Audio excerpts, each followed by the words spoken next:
Amém. Jesus é nosso Senhor. Olá a todos que nos acompanham no canal da Igreja no Gama.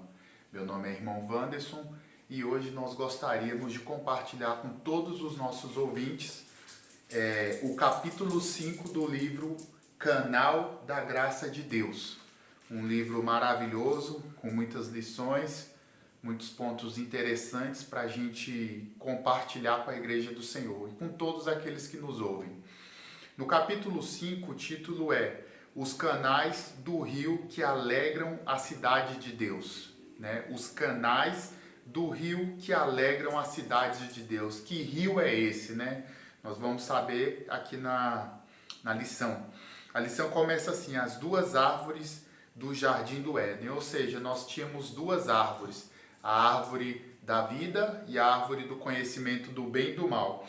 A árvore da vida representa Cristo, o próprio Deus, que dispensa a vida sobre nós. E a árvore do conhecimento do bem e do mal nos oferece a capacidade de ter juízo próprio sobre o que é certo e o que é errado. Essa capacidade estava na árvore do conhecimento do bem e do mal. Ou seja, essa característica aparentemente parece ser algo útil, mas foi algo que nos afastou de Deus. Foi algo que fez com que o homem caísse, com que o homem se voltasse para todas aquelas coisas que não agradam a Deus. Então, todas as vezes que nós nos aproximamos da árvore do conhecimento do bem e do mal, nós estamos de fato nos aproximando da morte. Entretanto, nós temos a opção de nos aproximarmos de Cristo, que é a nossa árvore da vida, que dispensa vida para cada um de nós. Ó Senhor Jesus, o rio sai do jardim para alcançar o homem. O rio sai do jardim para alcançar o homem. Ó Senhor Jesus.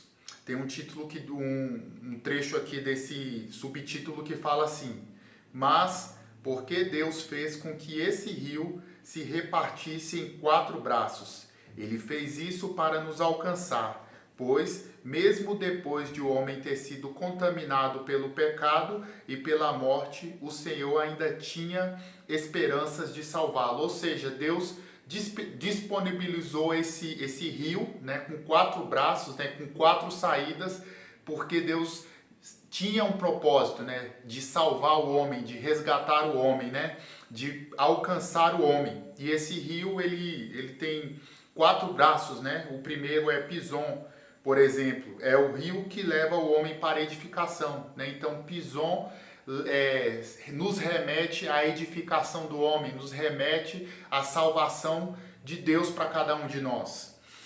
O outro braço é o Gion, e diz assim o Egito representa o mundo do trabalho para que o homem...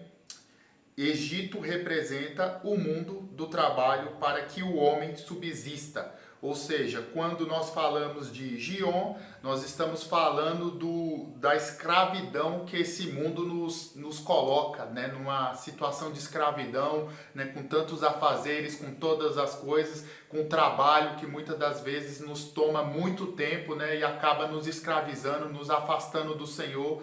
Então, nós precisamos de fato depender do Senhor, para que nós não venhamos ser escravizados por esse mundo. Temos também o tigre. Assim, Deus também estendeu seu braço para os que viviam no mundo do pecado, agraciando o homem com sua salvação. Ou seja, esse braço do rio representa a misericórdia do Senhor. Deus estendendo o seu braço para os que viviam no pecado, para a nossa condição degradante. Ou seja, o Senhor se estendeu para cada um de nós para nos tirar dessa situação degradante e nos colocar no rio de águas vivas, nos trazer para a árvore da vida. Ó Senhor Jesus. E por último nós temos Eufrates, Mesmo assim, o braço do Senhor alcançou os que viviam nesse mundo idólatra e religioso e os levou de volta para si. Então, todos aqueles que viviam uma vida de idolatria, de seguir deuses falsos, por meio desse rio, pelo Eufrates, o Senhor ele demonstrou a sua misericórdia, né, trazendo luz para essas pessoas, né, mostrando que realmente só existe um Deus, né, que só o Senhor é o nosso Deus. Ó Senhor Jesus, o rio que flui do trono de Deus coloca tudo em ordem. Ou seja, o rio que flui do trono de Deus, ele coloca tudo em ordem. Se a nossa vida está desorganizada, a partir do momento que nós estamos nesse rio, pode ter certeza que as coisas vão se organizar. O Senhor vai trazer organização para as nossas vidas. Ó Senhor Jesus, um trecho diz assim: entretanto, o rio coloca tudo em ordem, sob a autoridade de Deus e do Cordeiro, pois cumpre o mistério da vontade de Deus, registrado em Efésios. Ou seja, Deus Todo-Poderoso, o Cordeiro de Deus, ele vai trazer essa ordem, né? O Satanás bagunçou tudo, né? Através da sua atuação nesse mundo, mas o Senhor, ele é misericordioso para colocar tudo em ordem, né? Para levantar o homem novamente, para dar ao homem a oportunidade de segui-lo. Ó Senhor Jesus.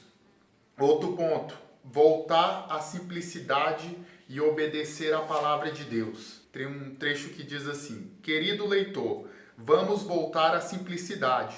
Quando os tessalonicenses identificaram que Paulo era o canal pelo qual Deus estava falando, ao ouvir a palavra do apóstolo, eles a acolheram não como palavra de homem, mas como a palavra de Deus, como de fato ela era. Ou seja, o Senhor espera de nós simplicidade, né? Simplicidade não é julgarmos a palavra do Senhor, é apenas ouvirmos a palavra do Senhor, aceitarmos ela como uma verdade para nós e seguirmos essa palavra, né? Se nós formos muito rigorosos, né? Se nós não formos pessoas simples, fica difícil nos aproximarmos do Senhor, fica difícil nós ouvirmos a palavra que tem sido pregada, né? A palavra que tem sido colocada diante de nós, toda essa palavra maravilhosa. Nós precisamos ter uma atitude de simplicidade para que de fato a palavra do Senhor se torne a nossa realidade. Uma cidade inabalável. Uma cidade inabalável. Ó Senhor Jesus.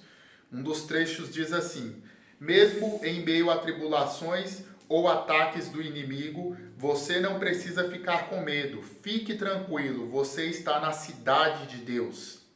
E nessa cidade, apesar dos ataques, há um rio. Deus não se esquece de você. Aquele rio que sai do jardim do Éden está nessa cidade. Ó Senhor Jesus. Então, quando nós estamos no Senhor, nós estamos protegidos, né? Nós não precisamos temer os ataques de Satanás, o levante de Satanás contra nossas vidas, porque o Senhor, ele é a nossa fortaleza, né? O Senhor, ele vai nos dar paz, ele vai trazer paz ao nosso coração, ele vai nos dar a segurança de que nós podemos fazer a vontade dele sem nos preocuparmos com aqueles que se levantam contra nós, né? O Senhor é a nossa justiça, nós não precisamos nos justificar, nós não precisamos nos preocupar em nos explicar para as pessoas, né? O Senhor, ele é a nossa justiça, o Senhor nos defende, né? O Senhor, ele de fato nos guarda. Ó Senhor Jesus, ó Senhor Jesus, somos canais do rio que alegram a cidade de Deus. Amado leitor, perceba que você é um canal, você alegra a cidade de Deus. Ou seja, nós fazemos parte da cidade de Deus, né? A Nova Jerusalém é a cidade que Deus preparou para nós, né? Aonde a igreja estará.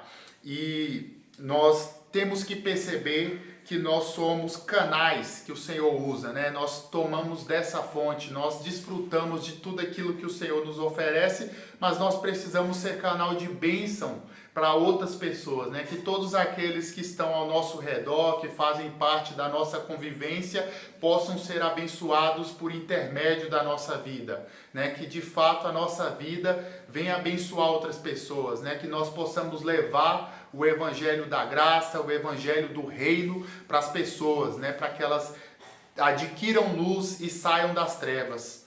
Ó Senhor Jesus, Senhor Jesus, Senhor Jesus. A vontade de Deus é realizada pelo fluir do rio da graça. O rio da graça sai do trono de Deus e do Cordeiro, e ao imergir nesse rio, sem perceber, somos governados por Cristo. Quando isso acontece, nossa vida já não é mais uma vida solta em que éramos donos de nós mesmos, de nossos pensamentos e ações. Quando imergimos no rio da graça, Cristo nos encabeça cada vez mais, e dessa forma que Deus fará a sua vontade aqui na terra. Ou seja, quando nós nos voltamos para o Senhor, a nossa vontade, os nossos desejos estão voltados para o Senhor, né? E nós somos encabeçados pelo Senhor. Nós não precisamos tomar a iniciativa de fazer as coisas por nós mesmos, né? O Senhor, Ele vai nos direcionar como as coisas devem ser feitas. A obra é do Senhor, né? E Deus, Ele faz as coisas de acordo com a sua vontade, né? Nós precisamos da revelação da palavra para saber qual é a vontade do Senhor, porque por vezes nós queremos